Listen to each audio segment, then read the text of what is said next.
अगर कोई इस तरह की उल्टी सीधी बकवास की ना मेरे बारे में तो खड़े खड़े तलाक दे दूंगा। जरा सा काम क्या करना पड़ गया, तुमने तो अपनी औकात ही दिखा दी। वैसे आंटी मुलाजमा इस तरह छुट्टी नहीं करती। उसे जब भी छुट्टी चाहिए होती है वो इन्फॉर्म करती है पहले, और मैं जानती हूँ उसने आपको इन्फॉर्म किया होगा। और यही बात अगर आप मुझे रात में बता देती तो सुबह इतना पैनिक ना होता। अच्छा तो अब तुम मुझे बताओगी कि अपने घर में मुझे क्या करना है और क्या नहीं करना है। जितनी जबान तुम चला रही हो ना, अगर हाथ चला लो तो ज्यादा बेहतर है। वैसे भी मुझे बहुओं की लंबी जबानें ज्यादा पसंद नहीं है। आखिर आपको मुझसे मसला क्या है? आप चाहती क्या हैं? मसले किसे हैं ये तो साफ नजर आ रहा है। ये काम का कहते ही तुम्हें तो पतंगे लग गए।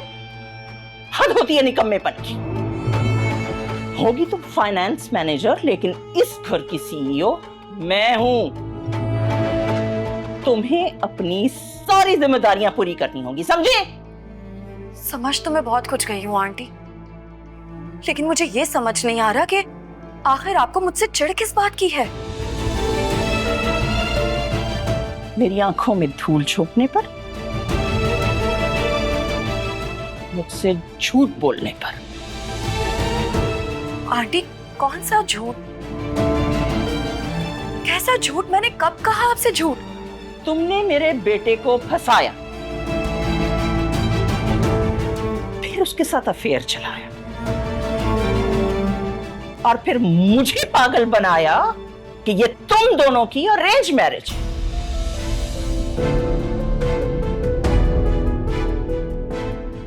हालिया बीबी, तुमने मुझे धोखा दिया है, और मेरी बात याद रखना, मैं तुम्हें इस घर में टिकने नहीं दूंगी।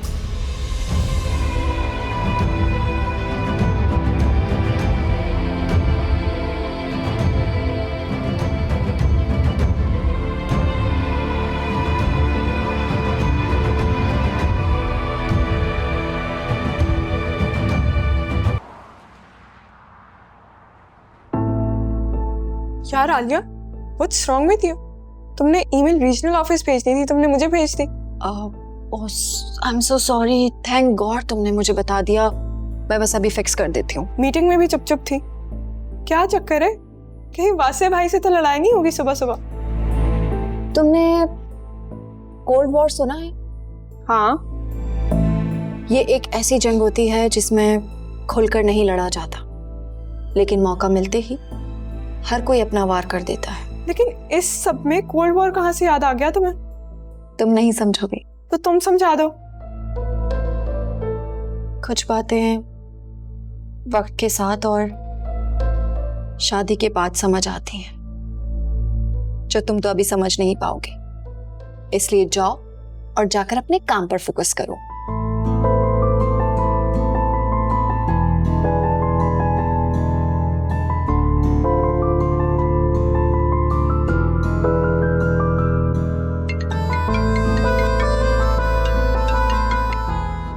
हेलो। वालेकुम हेलो। ये हेलो और वालेकुम क्या होता है? इसका मतलब होता है कि आपको भी हेलो। तुमने कुछ खाया कि नहीं? नहीं, टाइम ही नहीं मिला, और सबिका ने। लंच पर चले? हाँ बिल्कुल। मैं तुम्हें आधे घंटे में पिक करूंगा। Okay.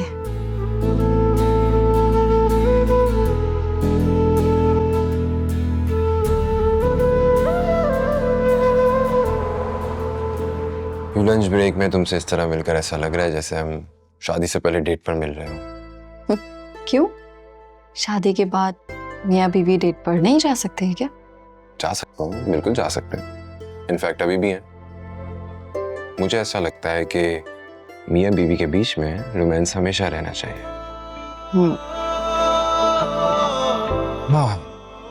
Give me a hand.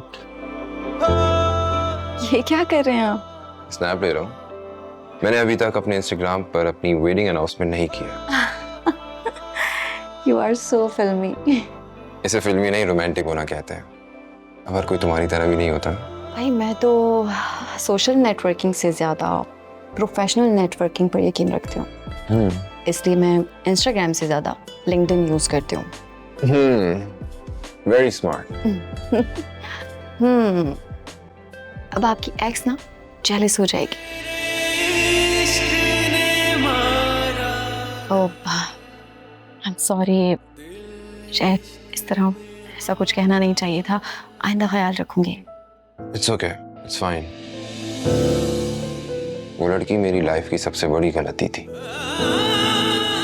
जब भी उसके बारे में सोचता हूँ तो खुद पर बहुत अफसोस होता है कि मैं कितना स्टूपिड था।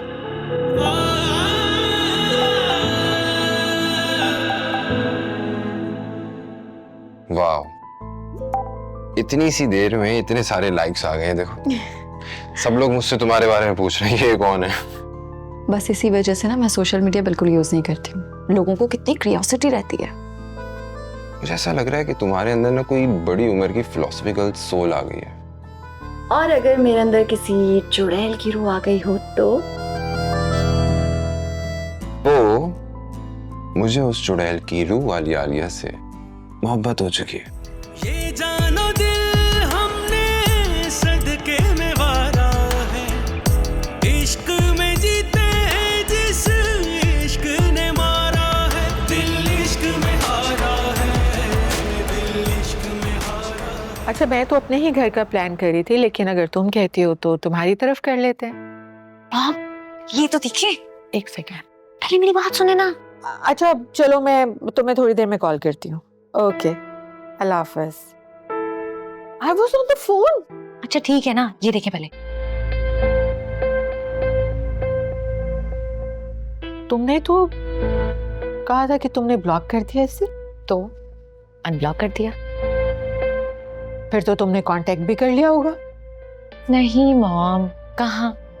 मेरी बात कान खोलकर सुन लो। तुम्हारे पास दो ऑप्शंस हैं। एक है फराज, दूसरा वो लड़का जो मेरी फ्रेंड ने बताया था। मेरा वोट फराज की तरफ है क्योंकि मैं उसे जानती हूँ अच्छी तरह से। तो बेहतर ये होगा कि तुम फराज के बारे में सोचो, उससे शादी करो और सिंगापुर चली जाओ, क्योंकि जब तक तुम यहाँ रहोगी तुम्हारे जहन में इसी तरह के उल्टे ख्यालात आते रहेंगे। मॉम, मुझ पर अरसलान ने अपनी बीवी को प्रेफरेंस देके मेरी सेल्फ एस्टीम की धज्जियां उड़ा दी। और यू नो व्हाट, जिस तरह मुझे वासे एडमायर करता था, दुनिया का कोई लड़का ऐसे एडमायर नहीं कर सकता। मुझे लगता था मैं कहीं की मलिका हूं। हाँ ठीक है, उसकी फैमिली के बहुत सारे क्लास डिफरेंसेस थे, फ्लॉज थे, लेकिन मेरी ईगो इससे बहुत ऊपर है। और मेरी ईगो को अभी सेटिस्फैक्शन मिलेगी जब मैं वासे को हासिल करूंगी। और इसलिए आपके पास दामाद का सिर्फ एक ही ऑप्शन है, और वो है वासे हयात। मेरे जीते जी तो ऐसा नहीं हो सकता, और मैं मर कर भी तुम्हें इस चीज के लिए परमिशन कभी नहीं दूंगी। मॉम, मैं परमिशन नहीं मांग रही, मैं आपको अपना फैसला सुना रही हूँ।